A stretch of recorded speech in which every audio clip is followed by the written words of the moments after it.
இந்த வீடியோவில் ஒரு பந்து குறுகிய பாதைகளிலும் அந்தரத்தில் தொங்கும் பாலங்களிலும் மிக லாவகமாக பயணிப்பதைக் காண்கிறோம். இது வெறும் விளையாட்டு மட்டுமல்ல, நம் வாழ்க்கை பயணத்தின் ஒரு குறியீடாகவும் இதைக் கொள்ளலாம். விளையாட்டில் பந்து ஒரு இடத்திலிருந்து மற்றொரு இடத்திற்கு செல்ல பாலங்கள் உதவுகின்றன. வாழ்க்கையில் நாம் சந்திக்கும் நல்ல மனிதர்கள் மற்றும் சரியான நேரத்தில் கிடைக்கும் அதிர்ஷ்ட வாய்ப்புகள் அந்த பாலங்களைப் போன்றவை. சில நேரங்களில் பாலங்கள் தானாகவே நகர்ந்து வந்து நம் பாதையை சீராக்குகின்றன. இது எதிர்பாராத நல்வாய்ப்பை குறிக்கிறது. எவ்வளவு பெரிய அதிர்ஷ்டம் இருந்தாலும் பந்து அந்த பாதையில் நிலைத்து நிற்க சமநிலை அவசியம். நம்மிடம் திறமை மற்றும் நிதானம் இல்லை என்றால் கிடைத்த நல்வாய்ப்பை நாம் நழுவ விட்டுவிடுவோம்.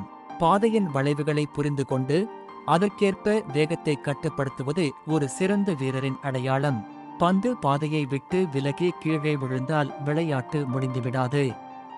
மீண்டும் தொடக்கத்திலிருந்தோ அல்லது குறிப்பிட்ட இடத்திலிருந்தோ தொடங்க வாய்ப்பு உண்டு.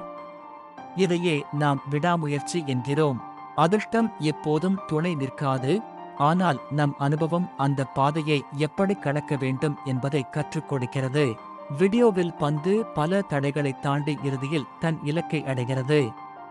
வாழ்க்கையிலும் அதிர்ஷ்டம் என்பது ஒரு தொடக்க புள்ளியாக இருக்கலாம், ஆனால் இலக்கை அடைய தேவையானது தொடர்ச்சியான கவனமும் சவால்களை எதிர்கொள்ளும் துணிச்சலுமே ஆகும். அதிர்ஷ்டம் என்பது கதவை தட்டும் ஒரு வாய்ப்பு மட்டுமே.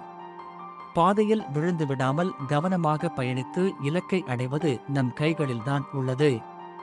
உழைப்பவர் பக்கமே அதிர்ஷ்டம் சாயும் என்பதற்கு இந்த விளையாட்டு ஒரு சிறந்த உதாரணம்.